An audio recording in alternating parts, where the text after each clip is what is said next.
Engañé a mi marido con su mejor amigo, y ahora cada recuerdo me quema por dentro. No es solo una historia de culpa. Es la confesión de cómo el deseo puede ser un veneno dulce, lento, que te envenena mientras sonríes. Me llamo Carmen, y no busco perdón. Solo quiero contar cómo el fuego que creí controlar terminó consumiéndome. Miguel es, un hombre bueno, tierno, seguro. Sus manos sabían acariciar mi cuerpo, pero nunca sospechó que había partes de mí que solo despertaron bajo los dedos de otro. De Víctor. Víctor. Desde el principio, fue la sombra que se arrastraba entre nosotros. Un susurro de tentación que creció hasta volverse un grito. Capítulo 1. El juego del peligro. Miguel lo adoraba.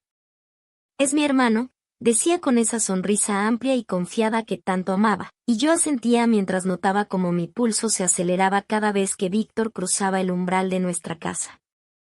La primera vez que lo vi, fue en un almuerzo familiar. Un encuentro casual, o eso pretendía. Miguel lo presentó con orgullo, como siempre hacía, y yo extendí mi mano con una sonrisa educada, fingiendo que no notaba cómo sus dedos se demoraban un segundo de más al soltarme. Carmen, por fin conozco a la mujer que tiene a mi mejor amigo hechizado, dijo Víctor, y su voz era suave como el terciopelo, pero con un dejo de provocación que hizo que el vino en mi copa temblara levemente cuando la levanté para beber. Durante la comida, mantuve la compostura. Hablamos de trivialidades, de trabajo, del clima. Pero él no disimulaba. Sus ojos oscuros, como pozos sin fondo, me recorrieron con una audacia que me dejó sin aliento. Cada vez que me inclinaba para tomar algo de la mesa, sentía su mirada clavada en el escote de mi vestido, como si ya conociera cada curva, cada secreto bajo la tela. Y luego, cuando pasó detrás de mi silla para servirse más agua, su aliento caliente rozó mi oreja. Ese vestido te queda demasiado bien. Las palabras, pronunciadas en un susurro apenas audible, me hicieron estremecer. Debí alejarme. Debí fruncir el ceño, hacerle entender que ese juego no iba a funcionar conmigo. Pero no lo hice. En vez de eso, apreté las piernas bajo la mesa, sintiendo el roce de mis muslos contra el borde de la silla, y sonreí, jugando con el hilo de mi copa mientras la luz del comedor se reflejaba en el vino como sangre. Miguel, siempre atento, sonrió hacia nosotros. ¿De qué están hablando?, preguntó, inocente. De lo hermosa que es tu esposa, respondió Víctor sin pestañear, llevando su copa a los labios con una sonrisa que solo yo podía descifrar.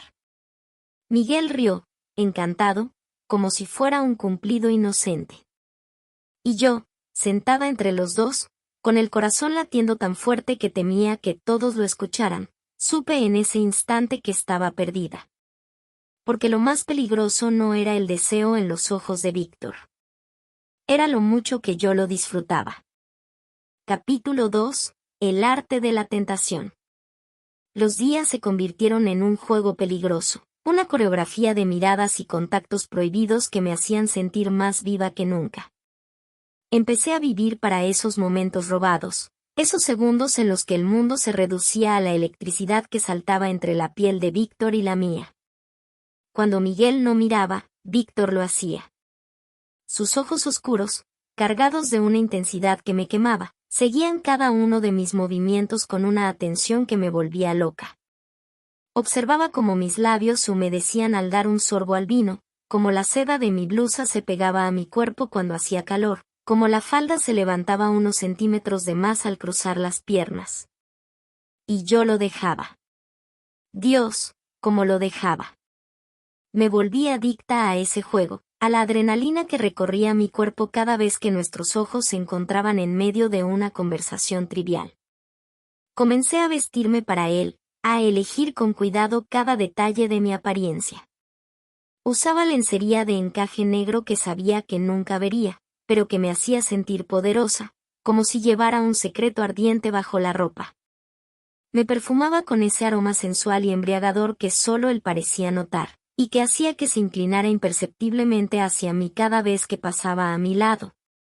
Las reuniones se volvieron una tortura deliciosa. Sentados alrededor de la mesa, con Miguel hablando animadamente entre nosotros, yo estiraba el pie lentamente bajo la mesa hasta rozar la pierna de Víctor. Era un contacto leve, casi accidental, pero suficiente para ver cómo sus dedos se aferraban con más fuerza al vaso, como su mandíbula se tensaba por un instante antes de relajarse. A veces, incluso me atrevía a deslizar la punta de mi zapato por su pantalón, sintiendo el músculo firme de su muslo contra mi piel, conteniendo la respiración cuando su mano bajaba disimuladamente para atrapar mi tobillo, deteniéndome pero sin soltarme del todo. Miguel sonreía, ajeno a la tensión que llenaba el aire como una niebla espesa. Su confianza ciega en nosotros solo alimentaba nuestra audacia, convirtiendo cada encuentro en un desafío silencioso. ¿Quieres más vino, cariño?, preguntaba él, sirviéndome otra copa sin notar cómo mis dedos temblaban al tomarla, ni como los de Víctor dibujaban círculos lentos sobre la mesa, tan cerca de los míos que casi podía sentir su calor. Era una danza peligrosa, un juego de fuego que ambos sabíamos que terminaría por consumirnos. Pero en esos momentos, con el corazón golpeándome las costillas y la sangre corriendo caliente por mis venas, no quería parar. Porque, aunque lo negaría hasta el final, la verdad era simple, nunca me había sentido tan deseada. Y eso, esa sensación de ser el centro de un deseo tan intenso que casi podía tocarse, era más adictivo que cualquier otra cosa en el mundo. Capítulo 3. La luna nuestra cómplice. El viaje a la playa había sido idea de Miguel. Necesitamos desconectar, había dicho, y yo asentí con una sonrisa que ocultaba el vértigo que me producía saber que Víctor vendría con nosotros. La casa que alquilamos era amplia, luminosa, con ventanas abiertas al mar que dejaban entrar la brisa salada y el sonido constante de las olas. Desde el primer momento, supe que sería nuestro infierno personal. La primera noche fue una tortura. Cenamos en la terraza, con el sonido de los grillos como banda sonora y demasiadas botellas de vino vacías sobre la mesa. Miguel, cansado del viaje, se retiró temprano. No se queden despiertos hasta tarde, murmuró antes de dejarnos solos, sin sospechar que sus palabras eran la chispa que incendiaría todo. Víctor y yo nos quedamos mirando el mar, en un silencio cargado de promesas sucias. La luna llena plateaba las olas y dibujaba sombras tentadoras en los músculos de sus brazos desnudos. «Vamos a caminar», propuso él, y su voz era áspera, como si le costara contener algo salvaje. Yo debí negarme. En vez de eso, asentí y dejé que me tomara de la mano para guiarme por la playa desierta. La arena aún estaba tibia bajo mis pies descalzos, y el viento jugaba con mi vestido ligero, pegándolo a mi cuerpo de manera provocativa. No sé quién se lanzó primero. Solo recuerdo el impacto de mi espalda contra las rocas lisas, el sabor salado de su boca sobre la mía, y la manera en que sus dientes me mordieron el labio inferior como si quisiera castigarme por tanto tiempo de espera. Llevo meses imaginando cómo Gimes gruñó contra mi piel mientras sus manos expertas deshacían los nudos de mi bikini. El tejido fino cayó a la arena como una bandera de rendición.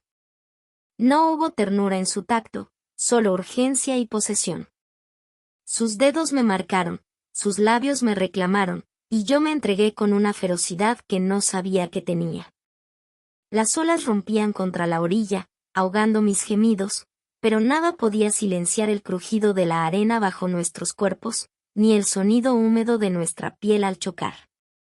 Cuando terminamos, jadeantes y cubiertos de sal y arena, supe que algo se había roto para siempre.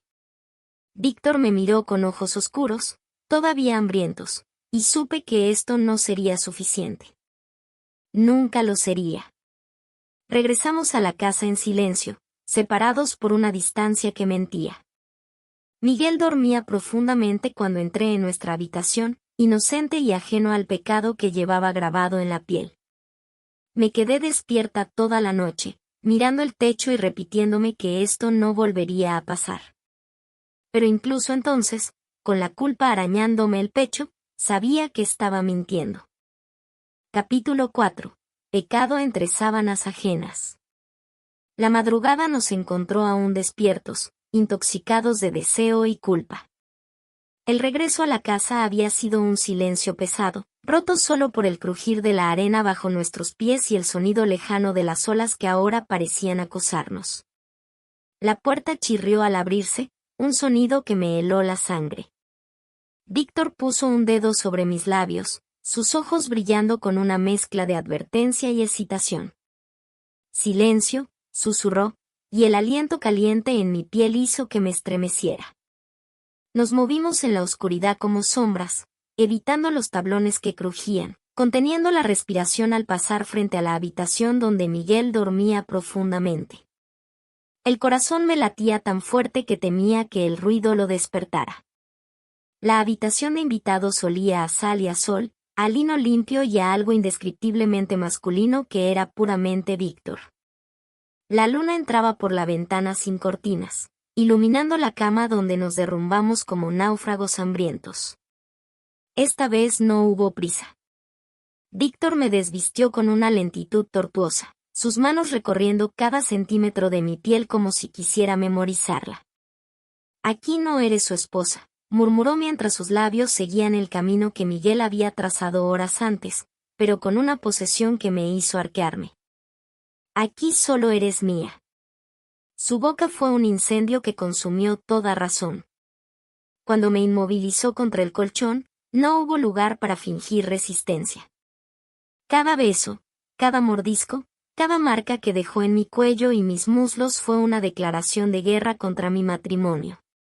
Me tomó con una intensidad que borró todo pensamiento. Sus manos me sujetaron con fuerza, sus caderas encontraron un ritmo que me hizo olvidar mi nombre. El colchón crujió bajo nuestro peso, los resortes cantaron una canción prohibida que se mezcló con nuestros jadeos ahogados. En el clímax, mordí su hombro para silenciar mis gemidos, saboreando el sudor salado de su piel mientras el placer me destrozaba por dentro.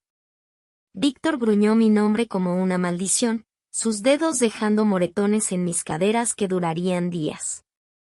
Después, mientras recuperábamos el aliento, la realidad comenzó a filtrarse.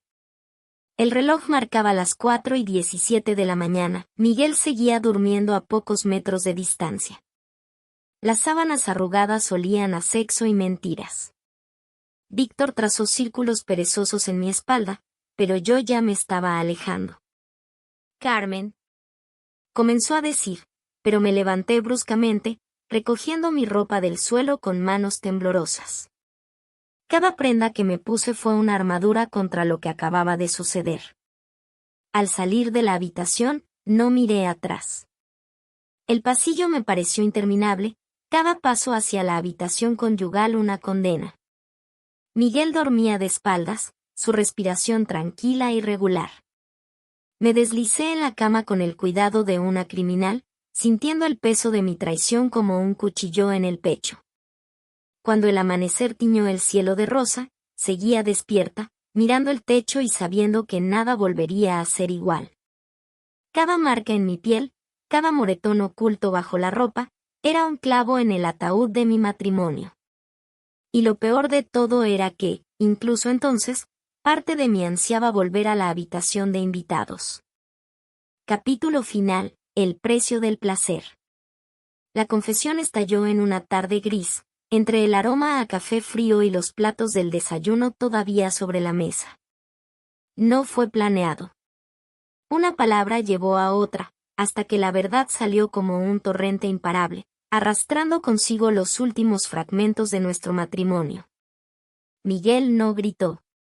No hubo escena dramática de película. Solo un silencio espeso, roto por el tintineo de mi pulsera al temblar mi muñeca. Vi cómo el color abandonaba su rostro, como sus ojos, siempre tan cálidos, se volvieron de un gris opaco en cuestión de segundos. Víctor, pronunció ese nombre como si fuera una blasfemia, y en ese momento supe que nunca más volvería a sonar igual en mis oídos. Los días siguientes fueron un duelo silencioso. Miguel se movía por la casa como un fantasma, empacando sus cosas con meticulosidad quirúrgica. Cada prenda que doblaba, cada libro que guardaba en cajas, era un adiós sin palabras. Yo observaba desde el umbral, mordiéndome los labios hasta hacerlos sangrar, preguntándome si debía arrodillarme, suplicar, mentir. Pero la verdad ya nos había devorado vivos. La noche antes de irse, me encontró en el balcón. El aire olía a lluvia próxima. ¿Por qué lo hiciste?, preguntó, no con rabia, sino con una curiosidad desgarradora. No supe qué responder.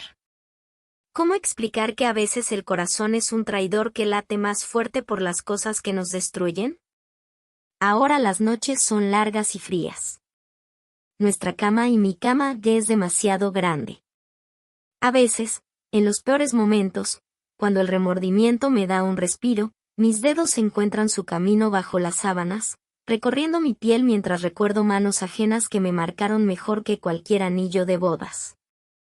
Y odio, Dios, como odio y lo mucho que mi cuerpo aún responde, como el recuerdo de aquellos pecados puede hacerme gemir en la oscuridad. Miguel se fue sin mirar atrás. Víctor desapareció de la ciudad, dejando solo un mensaje borracho que borré antes de terminar de leer. Y yo me quedé entre estas cuatro paredes que guardan el eco de nuestras risas y el fantasma de nuestros besos. Aprendí demasiado tarde que algunos pecados no se lavan con lágrimas ni se redimen con arrepentimientos. El deseo es un fuego que, una vez encendido, sigue ardiendo incluso cuando todo lo demás se ha convertido en cenizas. Por las mañanas, cuando el sol entra por la ventana, a veces creo ver la silueta de Miguel en el umbral. Pero solo es un espejismo, como todo lo que fuimos. El deseo no perdona. No olvida. Y su memoria, dulce y venenosa, es la condena que llevaré por siempre.